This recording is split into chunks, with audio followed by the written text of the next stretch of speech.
The following compilation features unsettling and spine-chilling tales sourced from Reddit's horror communities. Reader discretion is strongly advised. These narratives may contain graphic descriptions, psychological distress, and themes that could unsettle sensitive individuals. Proceed with caution, as immersion into these eerie stories may provoke fear, unease, and sleep disturbances. Enter this realm of Reddit's creepy horror stories at your own risk, as the line between reality and the macabre may blur within these chilling narratives.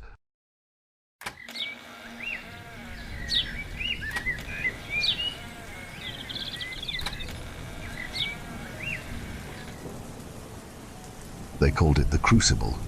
It happened once a year in the middle of summer, and if we were 18 when the big day rolled around, anybody old enough to collect a pension could volunteer us to take part for any reason. This one guy, Mr. Bowditch, ran a window cleaning business. The arthritis in his left knee meant he couldn't scramble up ladders anymore, so the morning after last year's contest he tossed a bucket at me, the first 17-year-old who crossed his path, and told me I was his unpaid assistant. "And if you don't make those windows sparkle," he said with a shit-eating grin, "I'll nominate you for next year's Crucible." The contestants' bodies weren't even cold yet. Every day after school I served as his lackey. I didn't complain, though, just counted down the seconds until I didn't need to listen to any more rants about my snowflake generation. The morning of my 18th Crucible rolled around fast.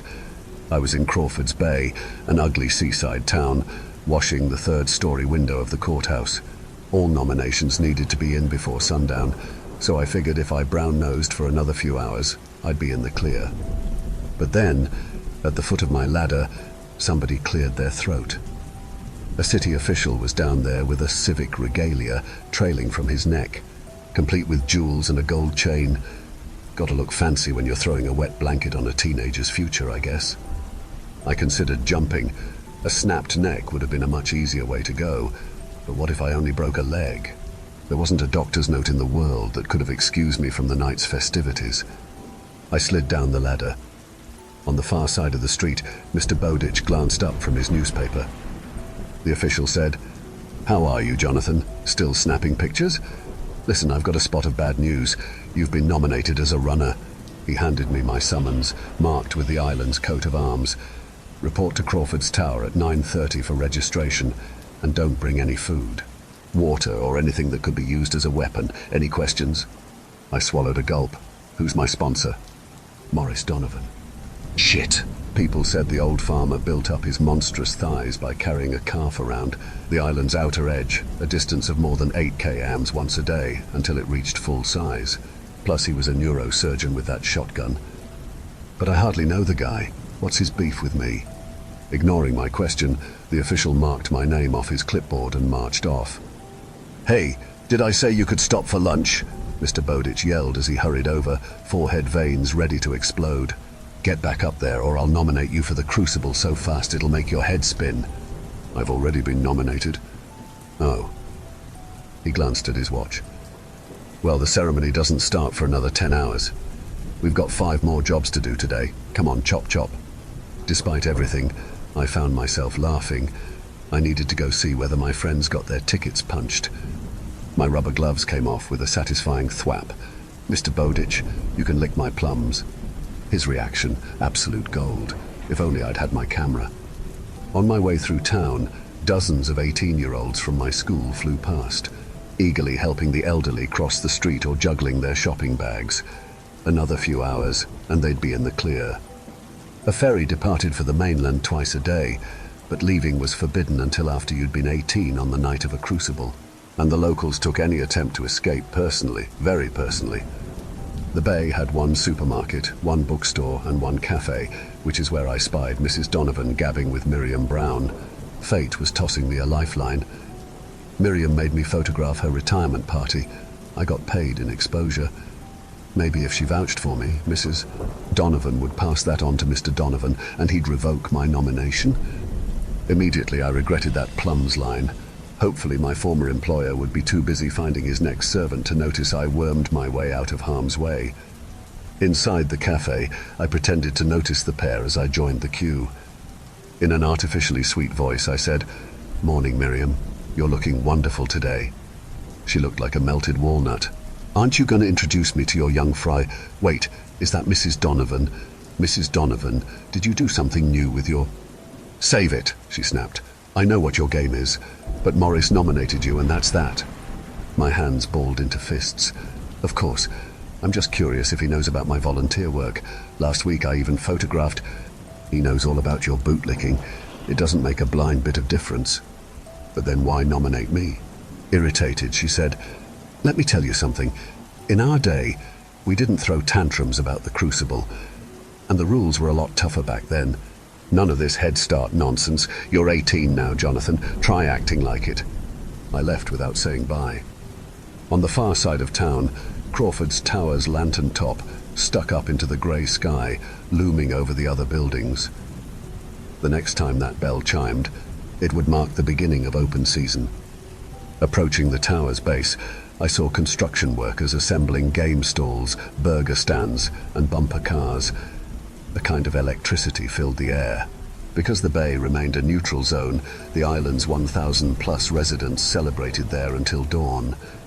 On the concrete steps leading to the tower, my friend Gilly sat with her knees hugged into her chest. She'd campaigned there daily for 2 years, distributing flyers about ending the crucible, going so far as to create a whole newsletter on the subject. Unfortunately, if you raised any objections, most adults got pissy and said, we had to go through it. What makes you so special? Others took it as a chance to share their heroic tales of survival, as if they didn't get lucky by hiding in a septic tank until dawn. To them, empathy was an alien concept. Even after a solid month of sleepless nights, the situation was especially rough for Gilly. She looked incredible with her blonde hair trailing in the wind. I hurried over. She stared up at me, her cheeks wet with tears, a summons in her hand. I almost exploded. She was too pure for this bullshit. I said, I guess your campaigning pissed off those clowns on the council, huh? She nodded and pointed at my summons. Let me guess, Mr. Bowditch. Morris Best. Shit. I sat next to her, neither of us breathing a single word. Just as I worked up the nerve to throw an arm around her shoulder, the final member of our trio, Ray, appeared. Guess who's got a 12-inch cock and flunked out of being a golden child, he said, proudly waving his summons. One of those wrinkly fucks saw on TikTok it was me that left a dead rat in his car and got all salty. Guess they're getting with the times. Us kids called the Crucible the Golden Child Tournament, because to survive, you needed to act perfect 24/7. Like me, Ray had straight brown hair and grey eyes, although I stood a head taller. When he saw us sitting there under our personal storm cloud, he said, Geez, who pissed in your cornflakes? I'm the one who's fucked. We held up our summons. Oh. He cleared his throat. Listen, don't sweat it. This is what we trained for, remember? That didn't lift our spirits. We'd trained, sure, but only as a worst-case scenario, a hypothetical. Ray wedged himself between me and Gilly, scooting us apart with his ass. Come on now, Johnny. The only thing around here bigger than you is that fucking tower. I've seen you go at a punching bag like it shagged your mom and didn't spoon her afterwards. And Gilly, you're somehow quieter than a church mouse and nastier than a mongoose with a thumb stuck up its ass. So long as we watch each other's backs, this'll be a doddle. As Ray puffed on his vape, my chest unclenched. Together, our chances of survival increased. Slightly. Did being secretly happy about his nomination make me a shithead? Boy, can't you read? Behind us, a walking corpse of a policeman tapped a no smoking sign. Not wanting any more trouble, Gillian and I scrambled away while Ray made a big performance of stretching out. The policeman's name was Officer Best. He stood nose to nose with Ray and said, Was I talking to a brick wall, son? Ray puffed on his vape, inhaling as much smoke as his lungs could hold, and then blew it straight in the officer's face. The old man's sly grin sent a shiver down my spine. When Ray joined us, I reminded him pissing people off might not have been the best idea. He said he'd made so many enemies there was 0 point racking up karma now. After agreeing on a rendezvous point, we each went home to break the news to our parents. The island was shaped like a boomerang, 3 miles long from bottom to top. Outside the bay, there were mostly fields, farmyards, and a scattering of cheap houses linked by a network of dirt roads. Back home, I found my mum in the den watching TV. A talking head news reporter was fear-mongering about an upswing in robberies on the mainland. "Thank goodness that sort of thing doesn't happen here," Mum said, tutting and shaking her head. "Do you know what their problem is? They've got no way to stamp out the agitators. That's why their kids are running wild." I told her about my nomination. Without peeling her eyes away from the screen, she said, "Oh, well, whatever you do, don't hide here. I don't want the carpets getting covered in blood." In my room, I triple-checked the pack I'd prepared weeks earlier. Water bottle, energy bars, hunting knife. I'd never even been in a proper fistfight before. Would I really be able to stab someone? I slipped into bed and pulled the sheets over my head, like when I was little. Maybe this was how my villain arc started. Maybe I'd survive, grow bitter, and spend my days yapping about how our unique customs kept crime rates low and taught those pesky youths proper respect. I got up, changed into a navy tracksuit, and set off. The forecast predicted clear skies, which meant zero cover. All that crisp summer air made me queasy. A quarter-mile from the bay, Jilly paced nervously by a hollow log beside the road. "All set?" she asked, her ponytail glowing against the setting sun. Even in camo gear, she made my heart flutter. "Almost." I grabbed a gift box from my pack. "I was going to give you this tomorrow, but, you know." She unwrapped the box.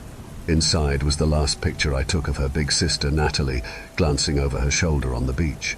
After Nat died 2 crucibles earlier, Gillian started campaigning to have the ritual cancelled, despite the fact she knew this would put her on the boomers' radar. As she traced her fingers across the frame, I thought, screw this, and went for the hug.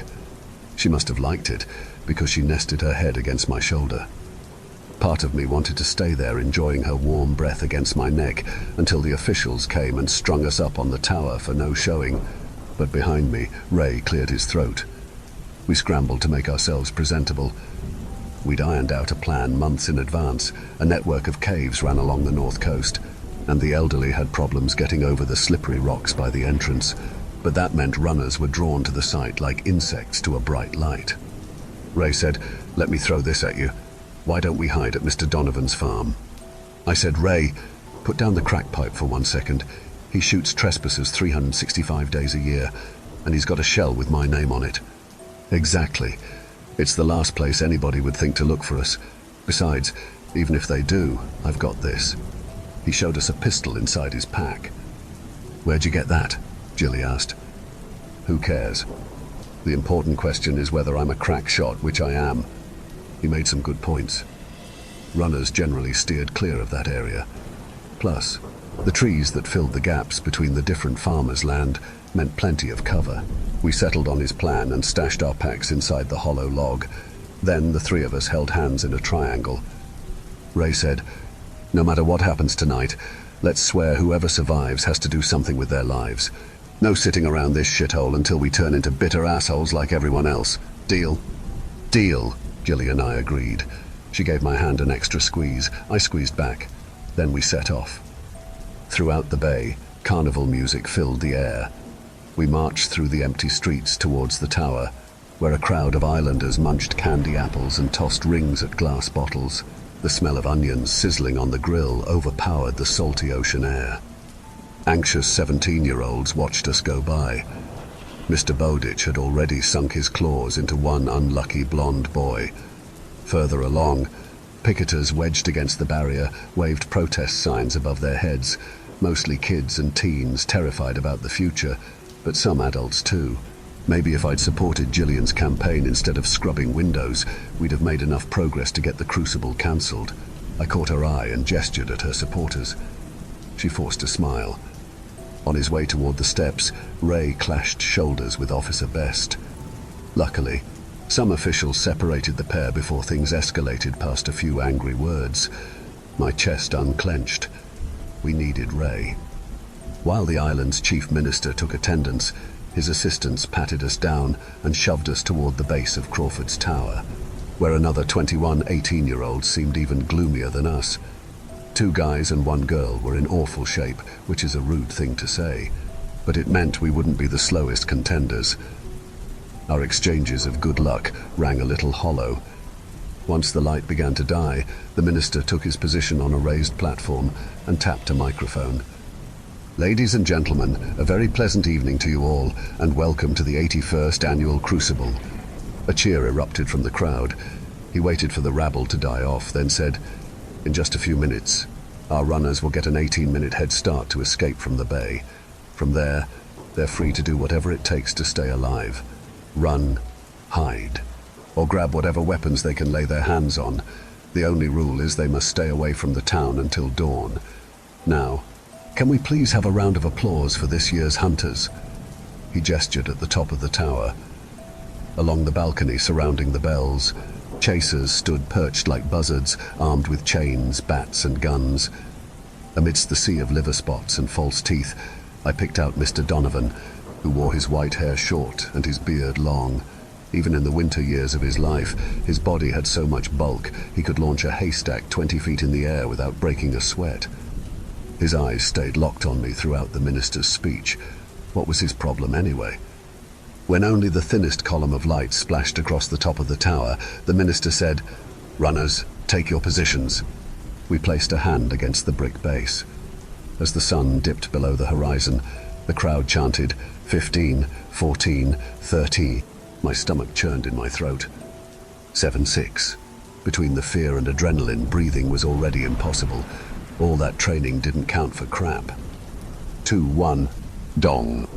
The terror drowned out everything around me. I was vaguely aware of runners flinging themselves forward in a panic and pouring down the steps so fast, some tripped and got trampled. Finally, my brain kicked into gear. Barbs of guilt stabbed me for not helping the injured to their feet. Because we didn't want the hunters to know we were sticking together, Ray, Jilly and I split up, disappearing into different alleys. I sprinted up the north road, and just when I'd exited the town, that bell chimed again. The hunt had officially begun. I hopped a fence and bolted across a meadow at top speed, guided by the light of the moon. Jilly and Ray were waiting nervously at the log. I'd already held them back. Ray tossed me my pack. I pulled it on and strapped the knife around my waist as fast as I could. An open field lay between us and the forest. We were halfway across, completely exposed, when a snatch of a song got carried along on the breeze. "Uptown Girl" by Billy Joel. The boomers were coming. A station wagon sped around a bend in the road. Most hunters systematically worked their way across the island on foot, but others drove around making noise to scare runners out of hiding. "Quick!" Ray whispered, hurling himself in a shallow ditch, face down. Jilly and I copied him just as the headlights swung over us. I held my breath until the music trailed off. Ray poked his head up, one hand on his gun. Then he gave the signal. We crawled along on our elbows until we passed through an opening in the brush. We moved slowly in the dark, scrambling up and down rocky slopes, passing through clouds of midges. The forest spat us out at the back of Mr. Donovan's farmyard, where equipment sheds surrounded the main house. We searched for better weapons, but everything was locked up tight. Some sheep in a metal pen went nuts if we got too close, so we ducked behind a rock wall marking the border between farm and forest. It was chest high and roughly the length of a football pitch from the main building. For the next few hours, we scoped out the perimeter, occasionally taking on water. As the night grew colder, there was an occasional burst of distant gunfire, but the violence never seemed to get any closer. This didn't help steady my nerves, though. Every passing minute meant more places had been searched. At 5 a.m., 1 hour from sunrise, Gillian whispered, "I need to pee." "We'll signal if there's any trouble," Ray said. After she disappeared into the forest, the wind eased off, and I heard the sound of teeth chattering together. Ray's teeth. This made me smirk. There was a real human underneath all that swagger. "You okay, bro?" I asked, prodding him in the ribs. "Pfft, you think I'd sweat this crap?" He gave me a friendly punch in the arm. "I'm so bored I was going to start a fire so those wrinkly fucks can come find us. You know, make things interesting." We Saturday in silence for a moment. Then he said, "So, you and Jilly, huh? Eat a dick." "Oh, come on. You've obviously got it bad for each other. The second this is done, you've got to ask her out." "You think she's got it bad for me? Why do you think I never made a move?" Excited by this idea, I stared at the twinkling stars like a drooling idiot. Until Ray grabbed me by the arm, that is. He dragged me to the ground, signaled quiet, and then pointed up. Peering cautiously over the wall, I spied a set of headlights rolling along the driveway. Mr. Donovan's truck. I dropped below the barrier. What if the farm was the last place he hadn't searched? Maybe he'd slit my throat like one of his pigs for making him work so hard. "I told you this was a shitty idea," I hissed. "We need to get Gilly." Before I could scramble away, he grabbed me by the arm. He poked his head up again, saying nothing. Once the tension became too much, I whispered, "Well, I think he just came home." Just as I forced myself to peek, a downstairs light flicked on in the house. "He's got no idea we're here," Ray whispered, suddenly excited. "He probably threw his hip out and gave up. All we've got to do is lay low for another hour, then we're..."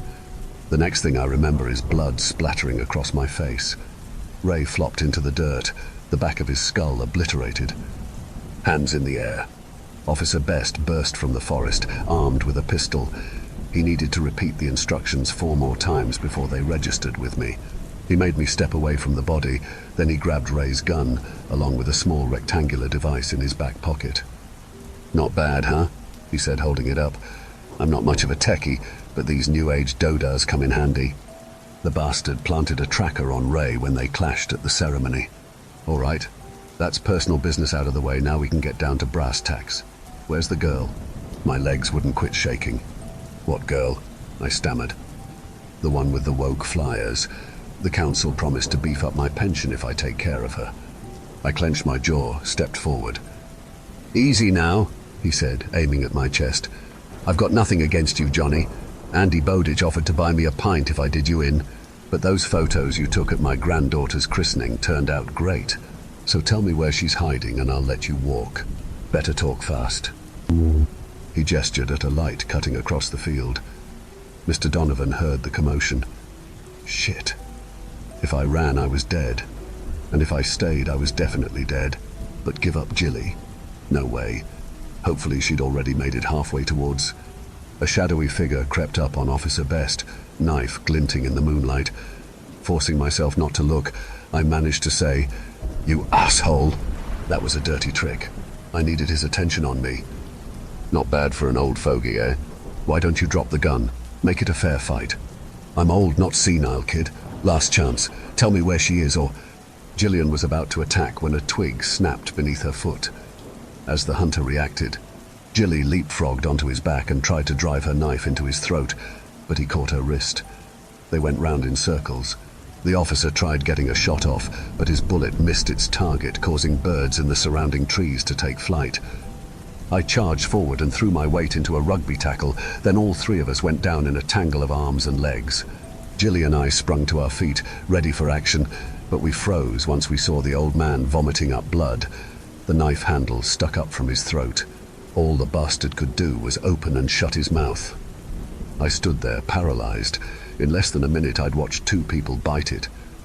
I was about to throw up, but then a branch exploded beside my left ear. That flashlight was attached to Mr. Donovan's shotgun, and he'd reached firing range. Gilly and I scrambled in opposite directions. Part of me considered doubling back, but then I remembered I was the target. At the tree line, I yelled, "Over here, you wrinkly fuck." It never occurred to me to grab one of the guns.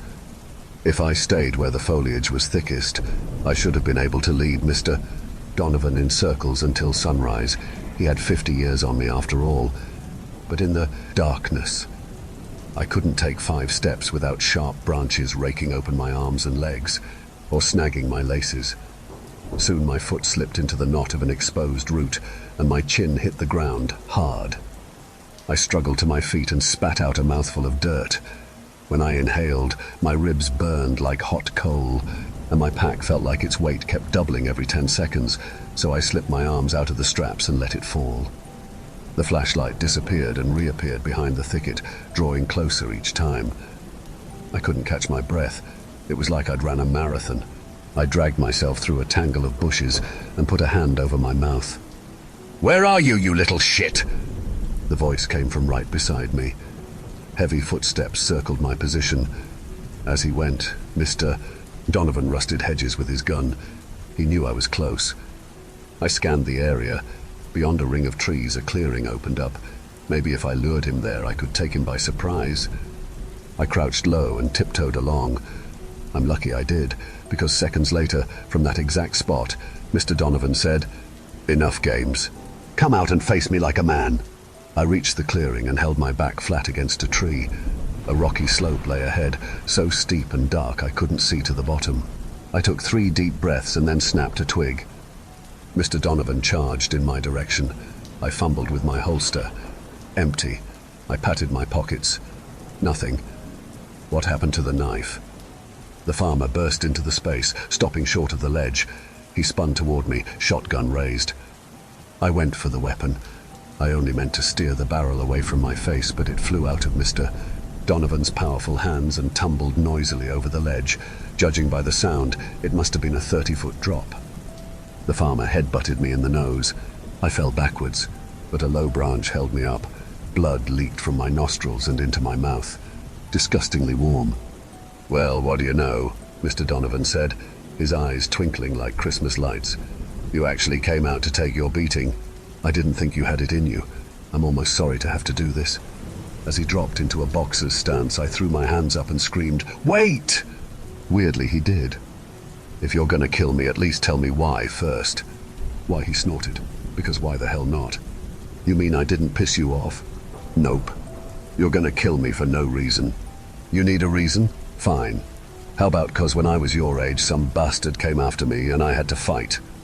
"That's the dumbest thing I've ever fucking heard. How is that fair?" "See, that's the problem with your generation, always whining. Let me tell you something. The rules were a lot tougher in my day, but did we complain? We did not. And you know what? It toughened us up." "Yeah, ever hear of survivor bias? Everyone it didn't toughen up is dead." "Enough stalling. Let's get this over with." With the energy of a man half his age, he popped me square in the jaw. It probably would have shut my lights out if I wasn't so pissed. I poured my anger into my attacks, but the farmer hit me with some good shots in return. Were his hands carved from stone? Remembering Ray's training, I switched tactics, made him bite on some feints, darted in and out of range. Soon he was swinging for the fences, his face strained and pale. Age was catching up on him, although he never stopped grinning. His last shot might as well have come with a postage stamp. I ducked and countered with an uppercut that put him on Bambi legs. He drunkenly staggered backwards toward the cliff, one finger raised as if to lecture me, his eyes darting about like ping-pong balls. Before he could regain composure, I ran up and gave him a push. Gravity took care of the rest. Judging by the sounds, he hit every jagged rock on his trip down the pit. He screamed, but not for long. I was surprised by how little guilt I felt.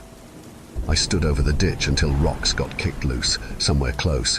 I spun around, ready to fight. Gillian stepped out of the darkness. I rushed over and took her head in my hands. "Where's Mr. Donovan?" she asked. I jabbed a thumb at the ledge. Exhausted and bruised, we fell against the nearest tree. That seemed as good a place as any to wait out the night. I hugged her so tight I felt her heart thrash against mine, both of us sobbing. If any hunters had shown up, we'd have made for easy pickings. We watched the first light come up. Then, from way in the distance, Crawford's tower chimed. We'd survived. Hand in hand, we set off for Crawford's Bay, keeping away from the main roads. It wouldn't have been the first time a hunter killed a runner after dawn. We talked openly about our futures now that they lay ahead.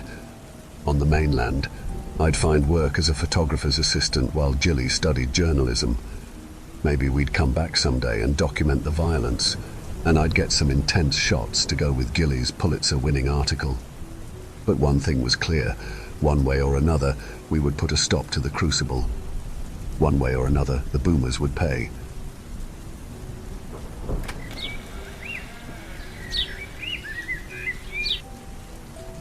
Not the first time my vices have gotten me into a bad situation. If we're being honest, it's probably not the last either. I have a lot of bad habits that get me in trouble more often than not, but my worst is definitely gambling. I can't help it. I just get in the zone. When I feel like I'm in the zone, I just can't stop winning. I get the fever. Then as soon as I'm on top of the world, everything crashes down and I lose it all again. You would think I've learned my lesson by now, but it's the thrill of the chase, I guess. It started out innocently enough, with bets on high school football games and stuff like that on the local level. Don't fucking judge me. Then it just wasn't enough. I needed to keep going, even when I lost it all time after time. First, the car was repoed, then my home when my mortgage was too far gone. Even when I finally made enough money to pay off the entire fucking balance, I just kept thinking, I can make more. Guess that explains the problem with billionaires. Some people are never satisfied, even after 8 figures. Now, though, my debt is out of control. I'm talking over $1 million, more than any human could hope to pay back in a lifetime, even with a miracle. The people I owed weren't super accommodating either, sending people to watch me at all hours of the day, letting me know to count the hours and dollars, because they sure as hell were. Didn't even have a damn chance when they finally decided I had gone long enough without paying. I was fucking paranoid at this point, checking out my blinds, keeping all the lights off at my shitty little motel I was staying in week to week. I even had the people at the motel keeping an eye out for me, giving them a call to make sure nobody was waiting around the other side of the lobby where I couldn't see. Thinking back, the poor clerk sounded really nervous when I made the last call, likely being threatened by the jackasses that came for me to tell me the coast was clear. I was barely 3 feet out the door when someone grabbed me, throwing a bag over my head like we were in a damn mafia movie. Before I knew what was happening, I was shoved in the back of a car and driven for probably 3 hours. Honestly, I lost track of time. As much as I babbled and tried to plea with the fuckers who had me, they wouldn't say a word except shut the fuck up. When they finally pulled me out of the car, taking me into a hot, dank building that smelled of mildew, they still hadn't taken the bag off yet. All I was told was to stand in one spot and hold my hand out. That freaked me the fuck out, thinking they were going to do like some old-timey shit where they cut off my hand for stealing their money or something. After a moment I could hear other people too, some sniffling, a couple outright sobbing, but muffled by their own bags over their faces. There was no common thread between any of the voices, but all were begging to be let go. A voice crackled to life over an old speaker above, coming in sharp and loud, hurting my ears. Hello everybody. It's so nice that you could all join us today, especially since you've been making efforts to avoid us for so long. Whoever it was, they're way too damn cheerful about what they're about to do. Now, all of you owe some of us a lot of money, so much that you'll never pay it back, even if you got to our level. We don't like it when people fall behind on their bills, so we'll help you out a little. Bags off. A snap came over the speaker, and suddenly bright fluorescents were blinding me. It was like a migraine hitting, the huge lights above us making everything else fade, too bright to focus. As my eyes finally adjusted, I could see 4 other people gathered around me, each with their own little personal guard now holding the bag. We were arranged in a circle, all aligning with a point of the pentagram drawn on the floor in front of us. We're going to lock you in here overnight and watch what happens. If you survive, your debts are cleared. If you die, well, we're doing our own little gambling on that.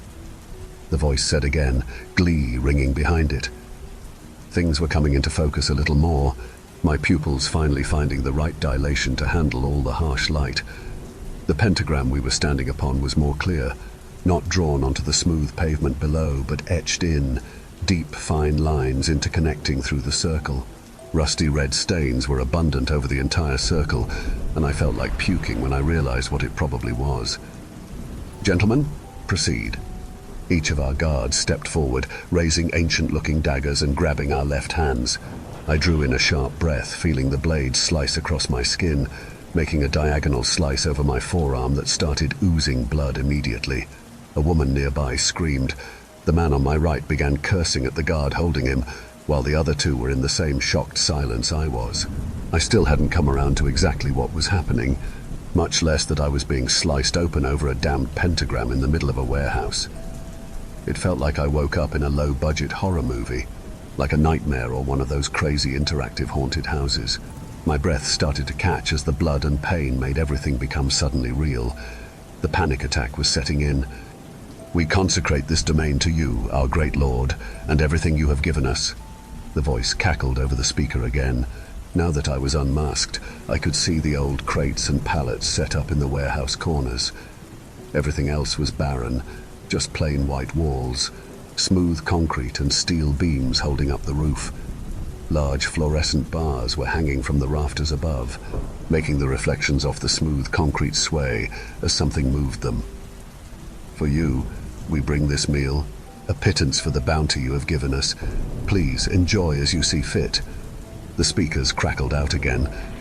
After each of us had spilled a satisfactory amount of blood, the guards each put their blades on the floor, pulling a roll of gauze from their suit pockets.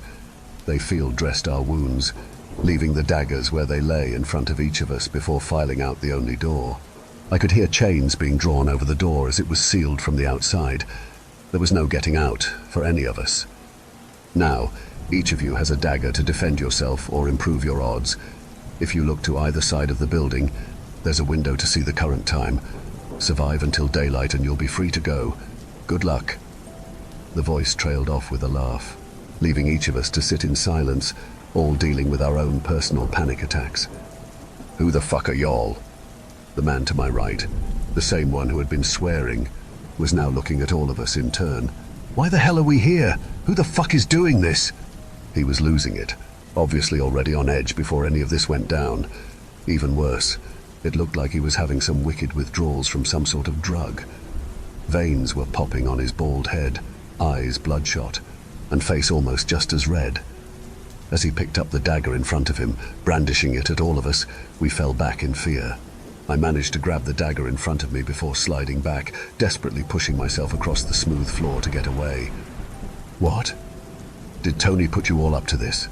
He trying to scare me because I haven't paid him yet? He was waving the knife around like a madman, threatening all of us one by one. As the rest of us backed away, he stepped into the pentagram, moving towards us, still waving the knife. It was only moments after he stepped on it, though I'm still not sure of what I saw, and he was gone. As he was walking toward us over the pentagram, a massive amount of blood started bubbling out of the etchings. It came up slow at first, just seeping through the fine lines, covering the floor around.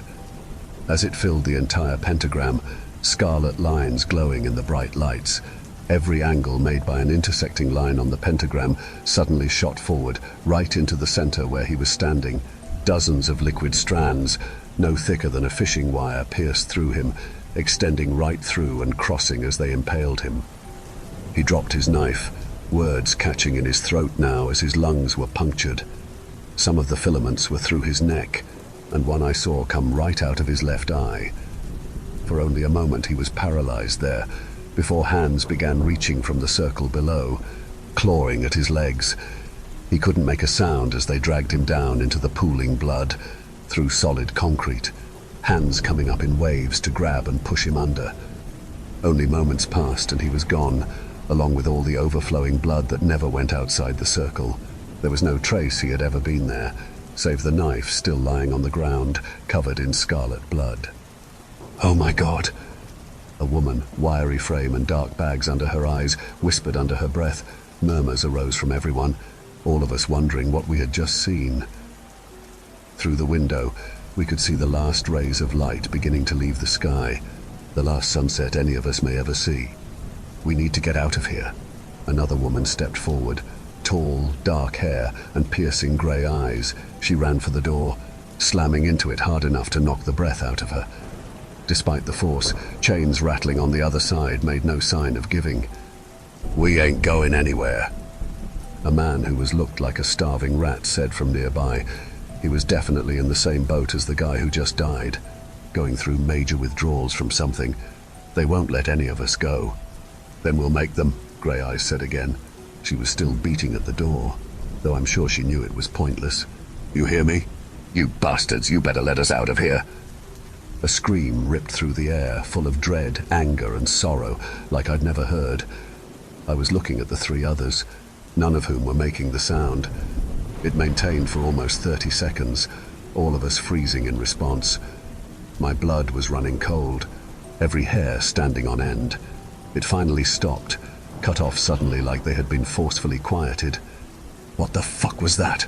Ratman asked, nervously looking at us. Nobody said anything, all realizing that we only had limited time.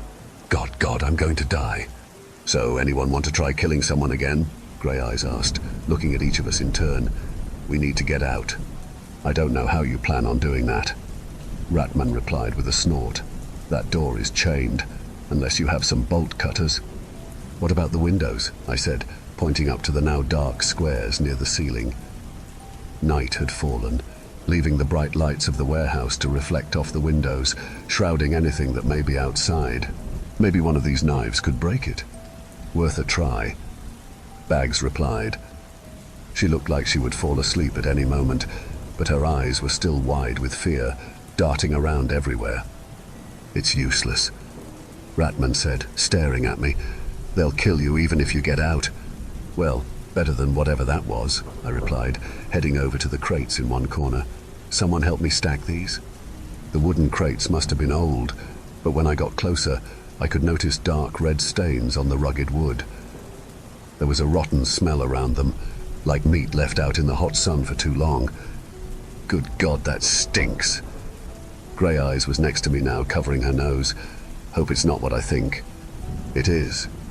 Ratman chimed in, walking over from where he was previously cowering on the floor. Okay, who the hell are you? You seem to have an answer to everything here, so spill the fucking beans for the rest of us. Bags was looking toward Ratman now, gripping the knife at her side. Those guys that brought us in here were some former associates, he said, grumbling. Bags clocked him right there. Don't even think he knew what was happening until he was already on the ground. Knew I recognized you, you piece of shit, she said, spitting on him. Whoa. Hey, let's calm down a little, I said, putting my hands up, standing between them and looking at Bags. What's the deal here? He's the bastard that killed my husband, she said, still gripping the knife in her other hand. I've killed a few people, but he ain't one of them. Ratman was grumbling again. Not my fault he was a fucking tweaker. It's your fault there was fucking fentanyl in it. You killed him. He was sober for 10 years and you pieces of shit killed him. Bags was shouting more, now waving the knife. I knew there wasn't going to be any stopping her, so stepped back. Grey Eyes stood beside me, the stench of the boxes forgotten as we watched the situation unfold. Don't kill him, Grey Eyes shouted, trying to get Bags' attention. The woman was still raving, though, waving the knife more erratically than before. Not yet. We need answers. I don't have any, Ratman spat back. I only put people in crates. I never saw this shit before. So what the hell was that?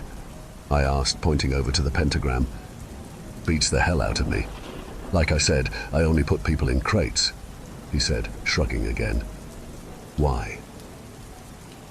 Grey Eyes was staring through his goddamn soul at this point, glaring in his direction. Ratman was cowering again, curled up on the floor with his hands up towards Bags, no longer ranting, but still holding the knife toward him, point out and gripped in both hands. I just did my job, okay? He spat back, fear in his voice. I got my orders on who to off, and I did my fucking job. Jeremy Prim, Grey Eyes said, glare intensifying. 1 year. 1 year since I've seen my brother. Was he one of them? Probably shit. I don't remember every dumb motherfucker I've put out. Ratman was cut off by Grey Eyes, who was now pulling him up from the ground with one hand while stabbing with her knife in the other. You fucking bastard!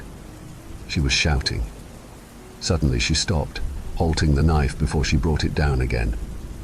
Instead, she got up, Ratman still breathing raggedly on the ground, and started dragging him. Please. No, I'm sorry.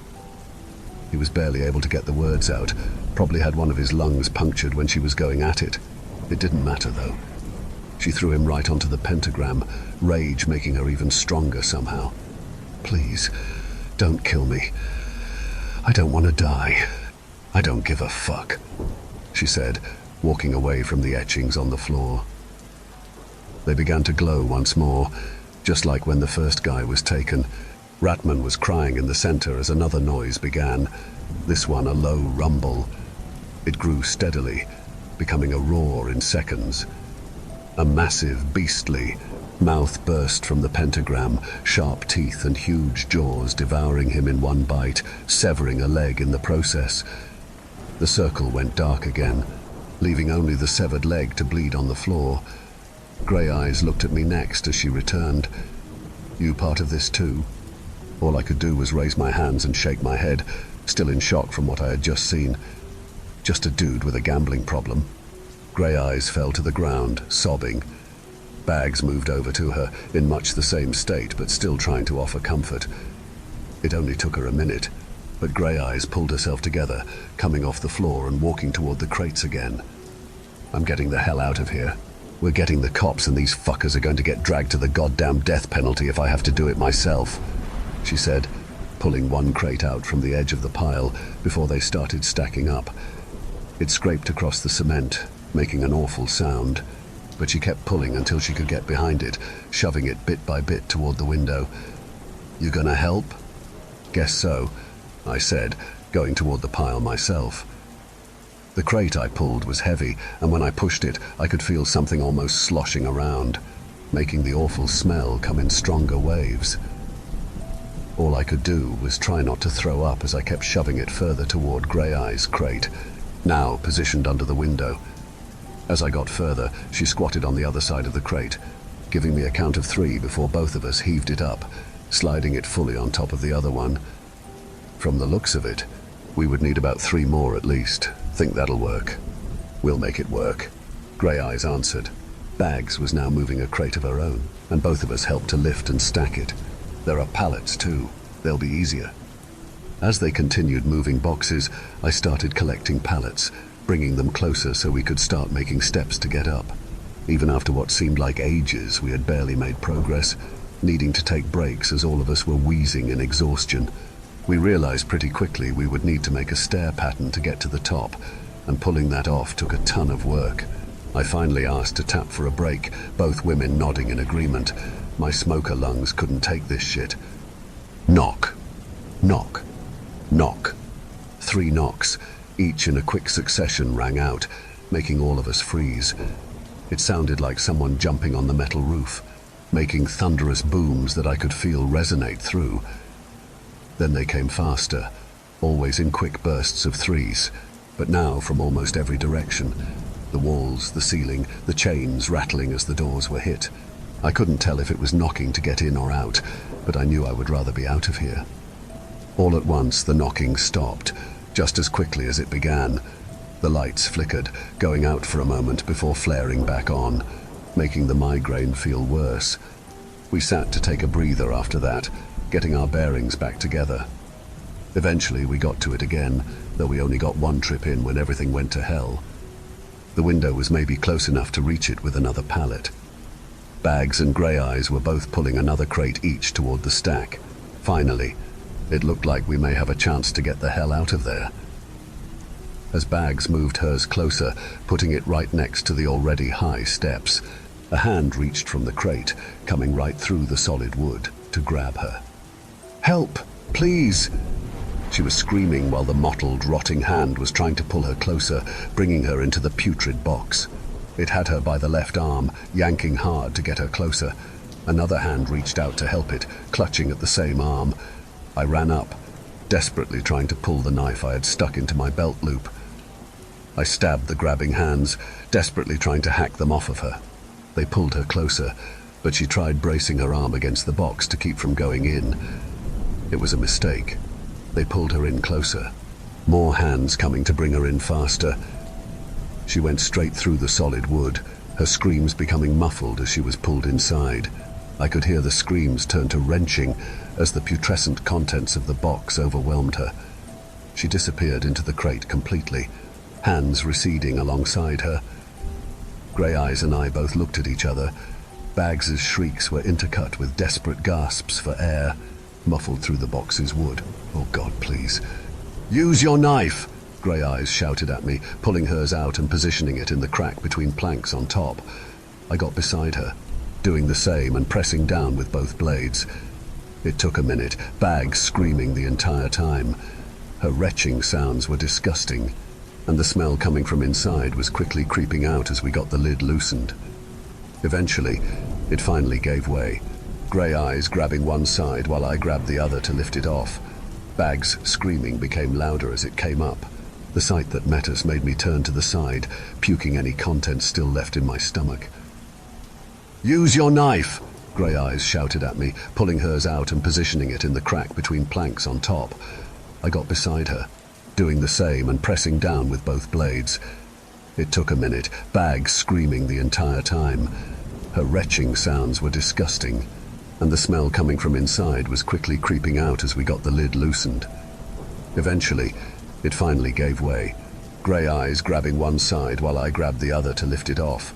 Bags' screaming became louder as it came up. The sight that met us made me turn to the side, puking any contents still left in my stomach. Bags was in the bottom of the crate, surrounded by rotten human. Goo is the best way to describe it. She was rapidly decomposing into the goo herself, decay working its way up her body as she was absorbed into the putrid muck. Screams faded to silence as her lungs liquefied, sliding into the human stew. Both of us fell back, scurrying as far away from the crate as we could. The knocking started again, rapid staccato booms from every direction. The banging was echoed by the crate top snapping back shut on its own, sitting like it was never moved. The knocking slowed, centering from every direction as it moved toward the chained doors. The force of it increased tenfold with every knock that joined the pounding rhythm, eventually bursting the doors open from the outside, chains whipping through the air and embedding in the wall across the warehouse. "What the hell did that?" Grey Eyes asked, looking from me to the door, quickly back and forth. Her piercing eyes were suddenly clouds of fear, something crawling through the doorway that was now open to the darkness outside. It didn't come in from the outside, though, all of it materializing in the threshold as it made its way out. Arms, mottled and grey with rot, made their way through. A legion of skulls, all stemming from the same torso, bunched around each other in various states of decay. All looked like they had died in different ways, from some with burns to others with eyes scooped out and gunshot wounds visible on their heads. It finally dragged the remainder of its body through, scrawny legs scraping the ground behind it as it began moving slowly towards us. "Oh, fuck," I said, feeling nauseous again as a new wave of smells hit me. The rotting bodies mixed with the smell of burning flesh and smoke made me gag even more. "Run it around and get out the door," Grey Eyes said, holding an arm over her nose and studying the abomination in front of us. Every mouth on the damn thing was screaming now, even the ones that barely had mouths from injuries. I could see one gurgling, lower half of the skull totally missing, covered in blood from what looked like a shotgun wound. As it screamed, blood came flying out, spraying the floor ahead of it with sizzling drops of blood. Don't get hit by that either. Jesus Christ. We both ran, going down to the furthest end of the warehouse from the putrid mass as we could. It kept crawling towards us, picking up speed as it went. When we finally got it clear of the doors, both of us swept a wide arc, each going around a different side to hopefully try and confuse it, even if only briefly. I was able to reach the door first, hitting the threshold and bursting through, Grey Eyes right behind me. As she tried to leap out, the thing suddenly heaved itself forward, grabbing her with one long, rotten arm and holding her by the leg, dragging her away from the freedom in the dark night. "Help!" she screamed as I desperately grabbed at her, trying to pull her back toward the doorway. The abomination was digging fingernails into her leg now, drawing blood that seeped into its own skin instead of flowing down. It invigorated the monster, grabbing her other leg and fully pulling her back, making me hit the doorway and get knocked back on my ass on the concrete outside. I got up before I realized there were no screams. Rushing through the door, I saw why. There was nothing in there. It's like I ran into a totally different building, lights off, dark rust on the rafters, and the window we were trying to climb through shattered into jagged edges. Grey Eyes was gone. No sign any of us were ever here in the layers of dust on the floor. Even in my shock at everything, I wasn't going to stick around this fucking hell house. I got my ass out of Dodge, though I was lost for a lot of the time until I found a major road. Lost count of how many cars passed by me until one finally stopped and took pity. Right around the time dawn was beginning to brighten the horizon, I didn't even ask them for a ride, just to dial the police and tell them where we were. Think that spooked them a little, because they locked the doors and rolled the window up while they did it. Cops got there later. I gave them the name of the guy that I owed the debts to, telling them about the 5 of us being kidnapped and held there. I didn't mention what killed them, just that they had been murdered by the guards that brought us there. Police wouldn't have taken me seriously if I mentioned all of that anyway. The only good thing to come out of this is that I've effectively quit gambling altogether. I've taken up drinking a little since all I can see when I'm sober is that fucking abomination. I hope Grey Eyes didn't suffer, because I can still hear her screams when I close my eyes. The smell of death hasn't left my nose, no matter how much bleach I take to my house. Hell, no matter what I use, it doesn't leave. I can't eat most of the time. I can barely sleep. But at least I'm not gambling, I guess.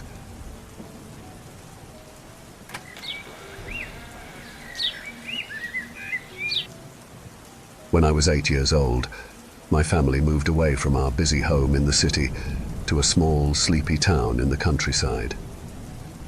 My dad had gotten a new job, you see, at the nuclear power plant. The plant loomed over the town, its chimneys coughing out thick smoke onto the houses. Our homes almost seemed like an afterthought, protruding from the side of the plant like a sudden growth when its creators realized too late that their workers would need somewhere to live.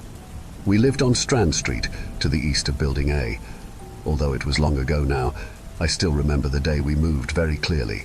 As soon as we came into view of the towers, the air seemed to feel heavy. It was as if a damp, thick blanket had been pulled up over me, pressing down on my shoulders. When I took a labored breath, my mouth filled with an odd, chemical taste. I rolled up my window. The sun was only just beginning to set. We'd been rushing around all day, trying to cram the last of our things into the car, and yet the town was deserted. I pressed my face against the glass to try and peer into the windows of houses as we drove past, but it didn't seem like anyone was home at all. Each window pane was fully covered from the inside, not allowing even a speck of light to poke through. "I'm sure there'll be lots of other children in our street, Charlie," said my mum, seeming to read my mind. She turned around, squeezing my hand. I tried to smile. "That's our house right there," chimed Dad, pointing to a small brick house at the end of the terrace. As he tried his best to park on the narrow road, I noticed a couple walking very quickly past us, carrying grey shopping bags. They glanced behind them every now and then, as if they were being followed by something only they could see.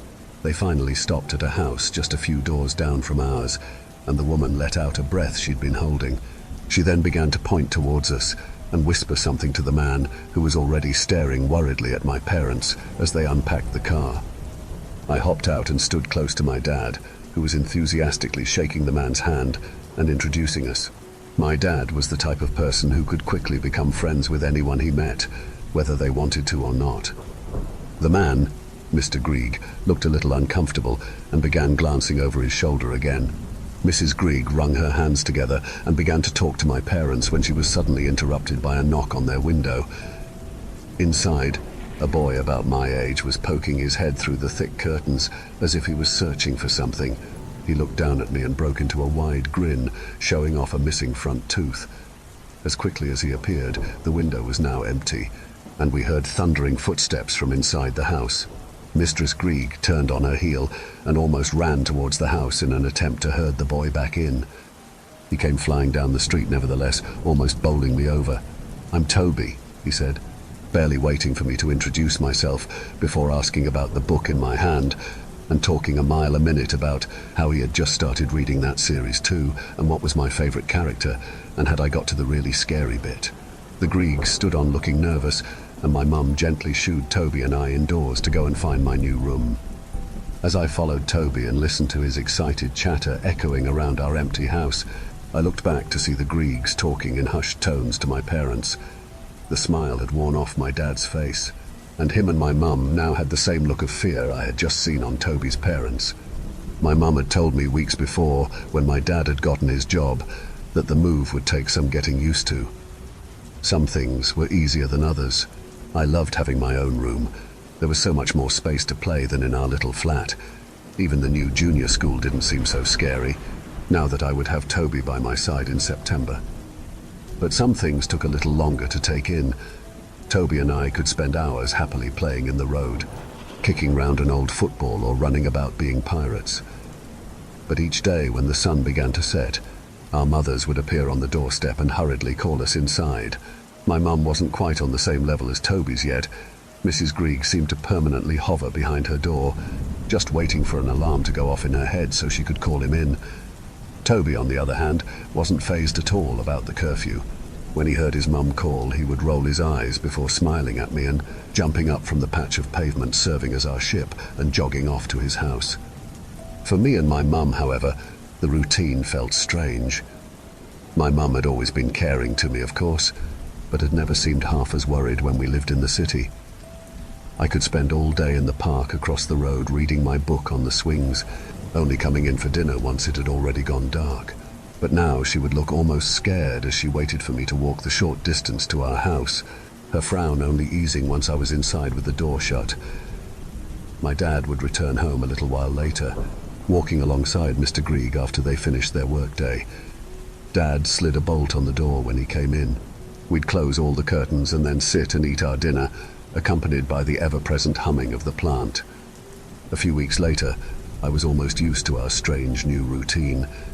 Something which did still get to me, however, was the noise. Even though I was used to the bustle of the city with all the traffic and people, there was something different about the noise of the plant. It wasn't even a constant humming. On the days when the acrid smoke was at its thickest, it was a grinding, groaning, booming screech that made the ground shake slightly. I mentioned this to Toby, who held his hand up to his ear and said, "Oh yeah," as if he was hearing it for the first time. I guess you get used to it after a while. We've been here a year now. Maybe if you're here a year, you won't hear it either, he reassured me. I don't know how you couldn't hear it. It's everywhere, even in my house, I lamented. Toby thought for a while, and then spoke again in an uncharacteristically quiet voice.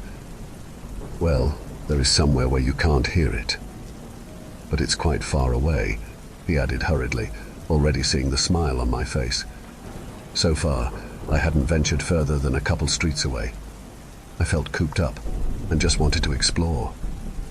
It's still very bright though, isn't it? I asked him, looking up at the sky. Toby looked at his dinosaur watch, up to the sky and to my hopeful face in quick succession. I'm sure we've got time, he decided. Let's go. Toby led the way, his trainers thudding down the pavement. Wait a minute, I called, the thick air burning my lungs as I struggled to keep up. Toby whipped around, seeming concerned about both my increasingly red face and the seconds ticking away on his watch. We compromised with a brisk walk, trying to ignore the streetlights flickering on one by one. Eventually, the pavement faded into a worn-down path, with grass and dandelions creeping up out of every crack. The air began to feel still and cool. It felt as though the plant was loosening its grip on me. I'd forgotten what it was like to breathe so easily. There, said Toby, his face flush with pride. We'd come into a clearing, surrounded by trees and covered in a lush blanket of grass. Wildflowers were dotted about, pastel shades of purple, blue and pink amidst the sea of green. The last few rays of sunlight shimmered on a bubbling stream over which stood a quaint brick bridge. I couldn't believe the starkness of this wonderful place to Strand Street. I'd stepped out of a black and white picture and into dazzling technicolor. But the best part of all was the quiet. As Toby had promised, all that could be heard in the clearing was the soft running of the stream and the breeze blowing in the trees. See, I told you, Charlie, he said, his face lit up with excitement. It's nice here, isn't it? I could have stayed there forever. We picked flowers, felt the soft grass on our toes, chucked poo sticks over the side of the bridge and excitedly watched them sail down the stream. I felt a lightness in my chest and a sense of freedom I'd not felt since we left the city. We climbed trees, looked for fish in the brook, and watched the sun disappear down past the horizon. The sunset, the time, the rules. It had suddenly gotten very, very dark. Although the rules had become part of our DNA, it was difficult to grapple with the new and pestering longing to stay in the clearing for even 5 minutes more. Our parents will be cross, said Toby, still looking wistfully towards the bridge. Then, with a reluctant sigh, he turned back towards me. We'll come another day. I dropped my flowers and began ambling after Toby, back towards the grey. But as we headed back, things seemed different to how they had before. In the dark, the tree branches reached out over us like bony fingers, blotting out the last of the light. The plants groaning started up again, snatching away the last comforting sounds of the clearing. Then there was a new sound, a rustling behind us, following us. Toby didn't say anything, but he took my little hand into his, and we walked just a half a step faster. The rustling came again, this time closer. "Let's run," Toby whispered, his voice tight with fear. As we sped up, the rustling did too. It was louder, more frantic, like a creature on the hunt. Right as the street lamps came into view, we heard it. A loud, screeching, painful sound. The thing made a screaming howl, deep and primal, that almost knocked us off our feet. This was followed by several sharp, unnatural clicks. Whatever it was big. I didn't realize I had tripped until I smacked down hard on the pavement, scraping my knees raw and narrowly avoiding taking Toby down with me. He was too panicked to speak, desperately pulling me up. It wasn't working. I was stuck in something black. It was like a thick puddle of tar, but it was moving, gliding towards us at an unnatural speed. The noises came from somewhere deep within it, shooting out of a gaping hole in its core. Two spindly arms began to reach from the creature. The clicks and grunts were in my ear now, and the ooze was burning my feet as I tried to wiggle them free. It had just reached my knees when Toby finally gave a strong heave, and then we were back on our feet. We ran and ran and ran. Things became a blur. I remember nearly falling over the threshold in my desperate attempt to get inside. My parents slammed the door behind us, locking and bolting it, and being shoved to the ground by the thing throwing itself against the door. It wasn't finished with us yet. Toby's mum ushered us away as my parents pushed back against it. I had been in such a rush to get inside, to get away from that thing, that I hadn't noticed what it had done to my legs. The skin on my shins had melted, sloughing off to reveal red, hot, angry patches of flesh that had soaked my shoes in blood. Toby looked down at them and started to cry. He hadn't let go of my hand. We did separate finally when Mrs. Greig began to clean the wounds, and Toby came over all faint and needed to lay down. Mrs. Greig picked fibers out of my raw flesh where my socks had melted into my skin. I tried my best to look away, but then my focus would drift to the insistent banging on the door, and I wasn't sure which was worse. I turned my attention to Mrs. Greig instead, who was now dressing my legs with all the care and precision of a surgeon. It was as if she had done this before, like she was prepared for this. Once the banging had stopped and the thing seemed to have retreated, Mrs. Greig needed to treat another casualty, my mum. She'd been leaning against the door when the same acid that got my legs had suddenly burst through the letterbox, leaving a big, searing rectangle on her shoulder. Later, Mrs. Greig pulled Toby aside and told him that his dad was missing. She explained that when he and my dad came home and found our terrified mothers unable to find us, Mr. Greig went out to search. He hadn't come back. Things were strange afterwards. My dad still smiled at me, but it never quite reached his eyes. He went to work and came home, bolting the door which had stayed shut since he left that morning. We saw the Greigs sometimes, though they mostly stayed indoors now too. I'd sometimes catch a glimpse of a tired-looking Toby rushing by, superglued to his mum's side. He wasn't the same boy I'd known before. He'd come over sometimes, following Mrs. Greig as she helped my mum and I with our healing burns, putting on a special cream that made them sting. Toby and I could never quite look at one another, though. I knew he was feeling the same guilt I was, and it had made us wary of one another, as if we knew that at any moment either of us could make a decision again that put us right back in that situation. Nobody looked for Mr. Greig. Life went on. People on the street went to work. The plant kept on chugging. Mum bought me long school trousers to wear. I tried not to itch my healing legs. I tried not to think about the clearing and how much I wanted to go there again. I felt guilty when I did want to. Toby and I moved through school, going through the motions. We eventually grew close again, but never talked about what had happened that night. We walked home from school together, chatting away happily as if we were children again, laughing without a care in the world. One day, though, I wasn't thinking, and halfway through a story about a silly thing my dad had done years ago, I looked up to see Toby's downcast face. "Sorry, Toby," I said, patting his arm. "I miss him," he sighed. "I wish we could at least talk about him, but it's..." He trailed off. nodding his head towards his door, where we knew his mum was waiting. "He's still with you," I said. Toby gave a small smile before stepping inside. Over the years, things took their toll on my parents. They would wait until they thought I was asleep to argue, sometimes shouting into the early hours of the morning.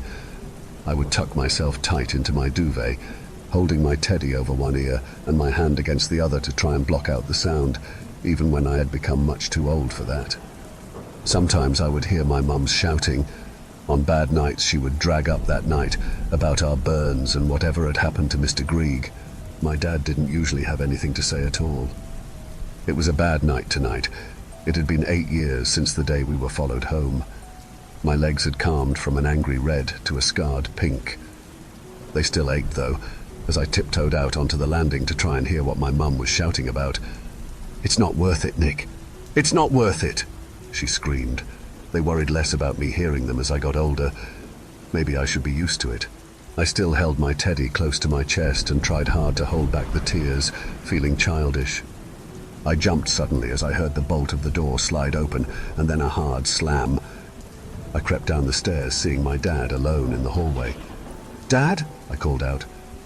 I think because the changes had been over so many years, I didn't take much notice of them. My dad had never been the biggest man, but looking at him now, I could see how much smaller he had become. He was thin and hunched over slightly, probably from the years of labor at the plant. He'd lost his hair and spent more time coughing than talking these days. He'd lost his smile long ago. He'd lost himself then too. "She's gone," he whispered, staring past the open doorway. It took me a couple seconds to realize what that meant. My mum had gone outside at night, in the dark, where that thing would be. If my dad felt anything, it didn't show. He stood in the hall, his bony hands twitching. He didn't say anything either when I pulled on my coat and slipped past him, out the door and into the dark. It was already ink black outside. The street lamps flickered like a flame about to extinguish. I heard a slam to my left and felt my legs buckle. "Charlie!" Toby's voice shot out. He shut his door, not bothering to be quiet. Like my dad, Mrs. Grieg seemed to have given up long ago. "Toby, it's my mum, she—" "I saw her. She went down there," Toby said, gesturing towards a winding alleyway that cut through the back of the terrace row. "Come on," he said, putting on a brave face. "I'll come with you." We walked side by side down the alley, straining to listen for any sign of my mum, and hearing only the plant's screeching groans. The earth shook beneath us, making pebbles bounce against the pavement. I breathed in the sickly chemical smell, and my heart began to pound. We checked behind us every now and then, but our parents never followed. We heard a sudden splitting scream from what sounded like the next street over. My heart skipped a beat and Toby reached out, gripping my hand. We continued down the alley, and I began to hear a noise that had been echoing in my nightmares for the past 8 years. Click, click, click, click. Toby's grip tightened. "It's okay," I lied, not sure who I was trying to reassure. I took a tentative step forward. I felt like I was teetering along the edge of a bear pit. The clicking sounded again, this time closer. The alleyway began to close in on us. We were going head to head with the creature again, and this time we had backed ourselves into a corner. The creature was well aware of this, taking its time to make a grand entrance. Tar began to seep along the ground, hissing and bubbling. My legs began to burn just looking at it, and as I lifted my feet to run, gallons of the stuff began to surround us. I watched it dissolve a stone in its path, and a cold dread gripped my insides as I prayed we would go quickly too once it reached us. Then its arms appeared, reaching slowly from the bubbling tar, and without warning, a face shot forward. It was so much worse than I remembered. A hideous screech tore from its throat, spraying tar which landed just a hair away from Toby's head. It rose above us, a body appearing and contorting violently before slamming down again. It crawled on its front towards us, its mangled fingers digging into the concrete. The tar slipped away for a split second, and I saw a hand that could almost be human. It was all sinew and muscle, as if the black tar was its flesh. It twisted again violently, letting out another agonized howl as tar began to surround us. Just as it twisted, more tar slipped away. A human's back appeared. The plant was screeching louder than ever. The earth shook and a deep rumbling came from inside. Heat began to radiate off of the creature, and I gagged as smoke began to fill my lungs. Toby looked over at me with a look on his face I'd never seen before. Determined, resolute. He looked over at the archway behind the creature, which had widened as the tar ate up each brick it touched. He looked back at me with a faint, sad smile. "You'll be okay, Charlie," he said softly, and then he let go of my hand. I screamed when I saw him run, bouncing off the wall and landing in a puddle of tar which sizzled against his shoes. He was out of the alleyway in seconds, leaving me alone with the creature. It looked at me, the face featureless besides a twisted open mouth. It let out a final blood-curdling howl before spinning around, following Toby out of the alley and into the dark.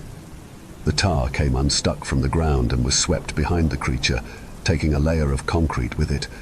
Everything became blurry, and I finally let the tears fall from my eyes. I tried to listen for any sounds of Toby, any sign that he was out there, but all that echoed through the night was the rumblings of the plant as it slowed back down into its regular rhythm. I've always found it difficult to keep up with Toby. He moves a mile a minute, and so do his thoughts. I wondered for a second how he could have known that his gamble would work, that the creature would choose him instead. He must have seen what I saw too, when the creature's back was exposed, a large letterbox-shaped scar on the shoulder. Thank you for venturing into the darkness with us. If you dare to explore further, be sure to subscribe to our channel for more spine-tingling tales of horror and the supernatural. Remember, the shadows hold endless mysteries, waiting to be unveiled. Stay tuned for more bone-chilling stories as we continue to traverse the eerie depths of the unknown together. Until next time, may your dreams be free from the haunting echoes of our tales. Or perhaps not.